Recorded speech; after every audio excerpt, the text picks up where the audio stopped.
আসসালামু আলাইকুম। ওয়ালাইকুম আসসালাম ওয়া রাহমাতুল্লাহ। যে মোহতারাম, যে কোনো দেশের রাষ্ট্র ব্যবস্থা পরিচালনা করার জন্য নেতা নির্বাচন করা এক এক দেশে এক এক পদ্ধতিতে নির্বাচিত হয়। আমাদের দেশে সাধারণত নির্বাচন পদ্ধতিতেই নির্বাচিত হয়। তো অনেক দেশে এটা প্রচলিত আছে, যেগুলো বেশিরভাগ মানুষ মুসলমান। এক্ষেত্রে মুসলমানদের মধ্যে বিভিন্ন ধরনের চিন্তা আসে যে আমি যে নেতা নির্বাচন করব বা এই নেতা নির্বাচন করার ক্ষেত্রে আমার কাছে শরিয়া কি চায় বা ইসলামের এক্ষেত্রে বক্তব্য কি, আমার নেতা নির্ধারণ করার ক্ষেত্রে আমার ভূমিকা কেমন হওয়া উচিত, এই সামগ্রিক বিষয়টা নিয়ে আমরা একটু আলোচনা করতে চাই। বিসমিল্লাহির রহমানির রহিম। খুব সুন্দর বিষয়।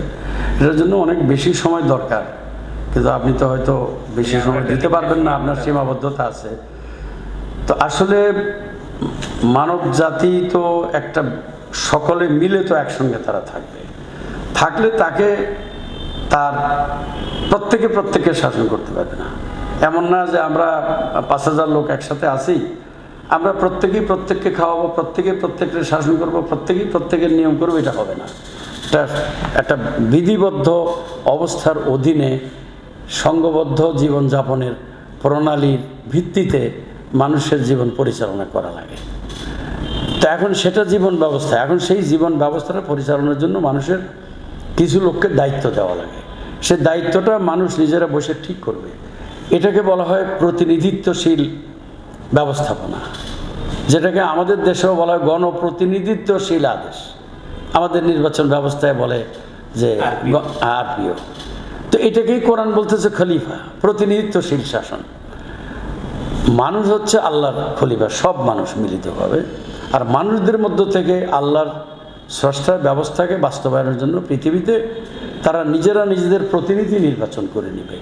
সেটা এলাকা ভিত্তিক হতে পারে, সেটা বিভিন্ন রকমের গোত্রভিত্তিক হতে পারে। পৃথিবীর এক এক সময় এক এক রকম ছিল। এখন বিবর্তনের প্রেক্ষাপটে বর্তমান সময়কালে এসে মানুষ অনেক সুযোগ সুবিধার মধ্যে আছে নানাভাবে।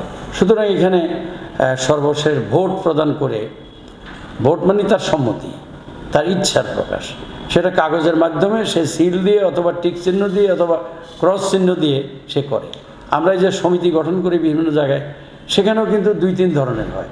প্রথম একজন প্রস্তাব দিল, বাকিরা সবাই সমর্থন করলো, বা আরেকজনের নাম প্রস্তাব হলো, তখন বলা হয় এনাকে সভাপতি করার জন্য কতজন আছেন হাত তোলেন, এনাকে করার জন্য কতজন আছেন হাত তোলেন। তো বেশিরভাগ লোক যার জন্য করছে এটাই ভোট। তো ভোট হাত তুলে হয়, ভোট ভাবে হয়, তারপরে ভোট হয় আপনার কাগজের মাধ্যমে। সুতরাং সর্বশেষ ভার্সন যেটা, এটা তো একটা ভালো ভার্সন। মানুষ ভোট দিবে, কেউ জানতে পারবে না সে কাকে দিয়েছে, আরেকজন এসে তাকে হুমকি ধমকি দিতে পারবে না, স্বাধীনভাবে সে প্রকাশ করবে তার মতটা। যেটা তো খুব জরুরি, এটা মানুষের জীবন পরিচালনার জন্য যেমন জরুরি। এবং আল্লাহ তাআলাও এটাকেই বলছেন যে প্রতিনিধিত্বশীল ব্যবস্থাপনা তোমরা তৈরি করো। সেই প্রতিনিধিত্বশীল ব্যবস্থারই কোরআনের পরিভাষা হলো খেলাফত, খলিফা। তো এখন প্রতিনিধি হবে, সে প্রতিনিধি হয়ে সে এই ব্যবস্থাপনাটা পরিচালনা করবে। তো আমাদের দেশে এবং বিভিন্ন দেশে যে ভোট হয়, সেই ভোটের পিছনে বর্তমান পৃথিবীতে চলতেছে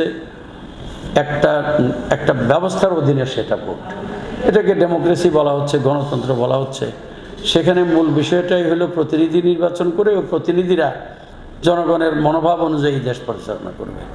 তো এখন ভোটটা ভালো জিনিস, মতামতটা দেওয়া, আমার সাহায্য কে করবে, শাসক কে হবে, আমাদের দেশেও যে ভোট আসবে সেখানেও আমরা আমার প্রতিনিধি নির্বাচনের ক্ষেত্রে ভোট দেব। এবং এখানে কোরআন শরীফের আয়াতও আছে, আনতুয়াদ্দুল আমানাতি ইলা আহলি। তোমার কাছে মতামত প্রকাশের, তোমার দায়িত্বশীল নেতা নির্বাচনের ক্ষেত্রে যে সম্মতির অর্থাৎ ভোটের যে ক্ষমতাটা আছে, এটা তুমি সঠিক জায়গায় প্রতিস্থাপন করো, রেখে দাও। তো তাইলে সঠিক প্রতিনিধি নির্বাচন করার ক্ষেত্রে আমার মতামত নামক যে ভোট বিষয়টা আছে, এটাকে প্রয়োগ করা, এটা আল্লাহর আপনার পেশকৃত আয়াতে এটাকে আমানত বলছেন। আমানত, ভোটটা একটা আমানত। এই আমানতের সঠিক প্রয়োগ যদি না হয়, তাহলে ভুল প্রতিনিধি নির্বাচন হয়ে গেলে আমি নিজেও কষ্ট পাবো, এবং আমার ভুল নির্বাচনের ফলে অন্যান্য মানুষরা যে কষ্ট পাইল সেটার ভাগিদারও কিন্তু আমাকে হইতে হবে, মনে রাখা দরকার। সুতরাং ভোট না দেওয়া যেমন একটা ভুল, আবার ভোট দিয়ে যদি ভুল জায়গায় ভোটটা দেওয়া হয়, তাহলে সেটার ভোগান্তি আমারও হবে এবং অন্য মানুষ যে কষ্ট পাবে সেটার দায় দায়িত্ব আমার এটা তো কাছে। একটা প্যারাডক্স হয়ে গেল। প্যারাডক্স বলতে এই ঝুঁকিটা তাহলে মানুষ নিবে কিভাবে? ঝুঁকিটা এই জন্য নিবে যে নিজের পরিত্রাণ এবং মানুষের পরিত্রাণের জন্য। মানুষ কিন্তু সবাই পরিত্রাণ চায়, কেউই অসুবিধায় থাকতে চায় না। তাইলে আমার ভোট প্রয়োগের মাধ্যমে যদি পরিত্রাণের, নিস্তারের, জুলুমের অবসানের, আমার যা প্রাপ্য অধিকার, রাইট, এটা পাওয়ার জন্য আমি ভোটটা প্রয়োগ করব না, এটা তো কোনো বুঝের কথা হয় না। এটা একেবারেই বুঝ জ্ঞানহীন মানুষের জন্য এটা হয়। এখন প্রশ্ন আসবে, কেউ কেউ এই প্রশ্ন করতে পারেন যে এটা তো খুব খারাপ সময়, এখানে ভোট দিয়ে শেষে কি হয়ে দায়ী হয়ে যাব কিনা। আপনাকে বলা হয়েছে আপনি চোখ দিয়ে যেটা ভালো দেখবেন, আপনার কাছে আল্লাহর বিধান আছে, সেই বিধানের আলোকে আপনি দেখবেন কে উপযোগী এই সৎ এবং ন্যায়ভাবে আমাকে পরিচালনা করতে পারবে, তাকে আপনি দিবেন। তাহলে মানদণ্ড হবে যে আমি যাকে ভোট দিচ্ছি তার দ্বারা মানুষ উপকৃত হবে কিনা, হবে কিনা। অথবা ক্ষতিগ্রস্ত হবে কিনা, এটা এবং মানদণ্ড। এবং আল্লাহর বিরুদ্ধে সে কিছু করবে না, এরকম হবে কিনা। এরকম হবে কিনা। এই তিনটা সহজ মানদণ্ড করলে, এবং তার এই কাজটার যোগ্যতা আছে কিনা এটাও দেখতে হবে। দেখা গেলো একজনের যোগ্যতা নাই, তার অনেক টাকা আছে, তো ঠিক আছে, এই লোকের যেহেতু অনেক টাকা আছে আমাকে কিছু সাহায্য করবে মাঝে মাঝে বিভিন্ন সময়, ওইটার ভিত্তিতে করলে আবার সে আমানতের পরিপূরণ হবে না। একেবারেই যার আমার জ্ঞান অনুযায়ী ইনি যোগ্য, ইনি এই কাজটা করবেন, ইনি আল্লাহর বিপরীতে দাঁড়াবেন না। সুতরাং এখন কেউ যদি তার ম্যানিফেস্টোতে অথবা তার বক্তব্যে যদি বলে যে গণতন্ত্রকে প্রাতিষ্ঠানিক রূপ দেওয়ার জন্য আমাকে ভোট দিবেন, এই একটা পয়েন্টে যদি কেউ মনে করে যে তাকে ভোট দিব আমি, ভোট দেওয়ার উদ্দেশ্য হচ্ছে গণতন্ত্রকে প্রাতিষ্ঠানিক রূপ দেওয়ার জন্য, তাহলে তাকে ভোট দেওয়া ঠিক হবে কিনা? এখন গণতন্ত্রের যেই অবস্থান বর্তমান পৃথিবীতে আছে, যে থিওরি আছে এবং যে প্র্যাকটিস আছে, প্রত্যেকটা জিনিসের দুটো সাইড থাকে, একটা থিওরি আর একটা প্র্যাকটিস। তো থিওরি তো যেটা আছে জনগণের জন্য, জনগণ ভোট দিয়ে তার প্রতিনিধি নির্বাচন করবে, people by the people, of the people, for the people, এটা হবে। তো সেটা কিসের ভিত্তিতে হবে সেটা যদি আলোচনা করতে যাওয়া হয় তাহলে দেখা যাবে এটা বেসড হচ্ছে আমরা মানুষেরা বসে ঠিক করব আমাদের কল্যাণ কিভাবে হবে। তো এখন এইটা স্রষ্টার বিধানের সাথে এটা একটা সংঘর্ষ দেখা দেয়, এবং সেই এখানে আবার এই গণতন্ত্রে বলা হচ্ছে রুল অফ ল হবে, আইনের শাসন হবে। তাহলে সে কি আইনটা কোথার থেকে আসবে? সেখানে বলা হয় আমরা সবাই মিলে এটাকে আমরা আইন তৈরি করব। এখন আইন তৈরি, আইন বাস্তবায়ন করার জন্য আইন লাগে, আইন তৈরি করা লাগে। সে আইনটার মৌলিক নীতিমালা কোথায় পাবো? এটা মানুষের পক্ষে তৈরি করা সম্ভব না, কারণ মানুষের সীমাবদ্ধতা এত বেশি যে সে তার গোটা জীবনের কোনো খবরই রাখে না। সে তাহলে গোটা জীবনের বিধান তৈরি করবে কি করে? তাকে স্রষ্টার বিধানের আলোকে পরিচালনা করার জন্য ভোটের মাধ্যমে প্রতিনিধিত্বশীল শাসন ব্যবস্থা পরিচালনা করাই হচ্ছে তার জন্য উত্তম এবং বুদ্ধিমানের কাজ। আর মানুষের স্রষ্টা হিসেবে পৃথিবীতে এখানেই তো তার জীবনটা শেষ না, পরবর্তী জীবন কিছু ঠেকাতে পারে? সে তো পারে না। আমার এই একটা মানুষ, যে মানুষ আমাকে আমার পিতাকে হত্যা করে ফেললো, কিন্তু আমার পিতার হত্যার বিচারটা পেলাম না, তো এটার জন্য তো একটা বিচারের আসল জায়গা থাকা দরকার। আমি অনেক কিছু চাই কিন্তু আমি করতে পারি না, পাই না। আমার মতো একজন, সে 100 কোটি টাকার মালিক, আমি কোনো মতে 20,000 টাকা রোজগার করে কোনো মতে জীবন কাটাই, যেটা কাটে না। তাহলে এই যে অবস্থা, এটার পরিবর্তনের জন্য তো একটা জায়গা দরকার।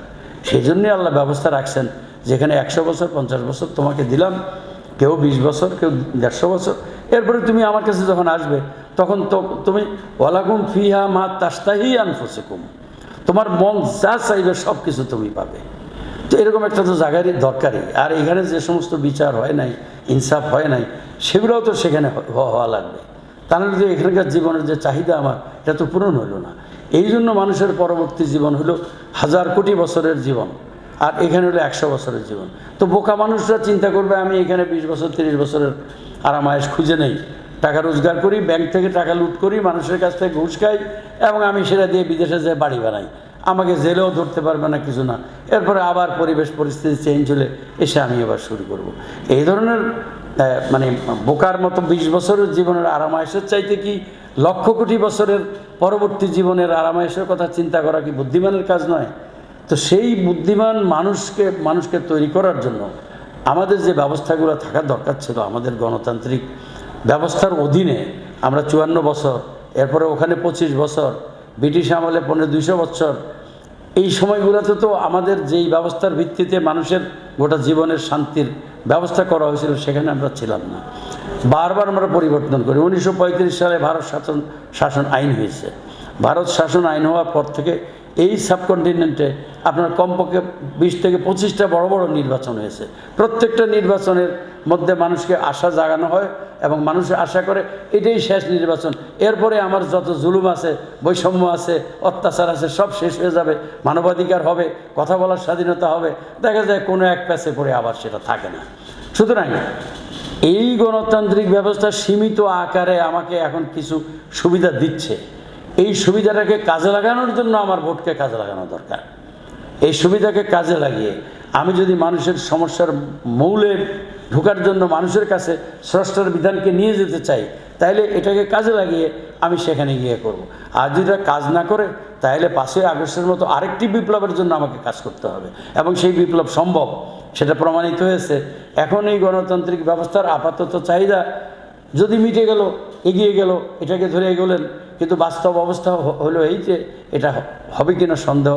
তারপরেও এটাকে ধরেন, করেন এবং আবার নতুন করে নতুন একটা 5ই আগস্টের বিপ্লবের স্বপ্ন যদি নিয়ে এগিয়ে যান স্রষ্টার বিধানের আলোকে, তাহলে নিশ্চয়ই সেই সঠিক গণপ্রতিনিধিত্বশীল শাসন প্রতিষ্ঠার মাধ্যমেই মানুষের জুলুমের অবসান সম্ভব। তাহলে আমরা যেটা বুঝতে পারলাম যে চলমান গণতান্ত্রিক ব্যবস্থায় কিছুটা সুবিধা পাওয়া গেলেও ভোটারদের আমানত রক্ষা করার জন্য বা আমানত প্রদান করার জন্য তাদের উচিত হবে আল্লাহর প্রতিনিধিত্বশীল কোনো একটি জায়গা বেছে নেওয়া।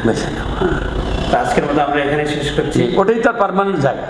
জি জি, আসসালামু আলাইকুম।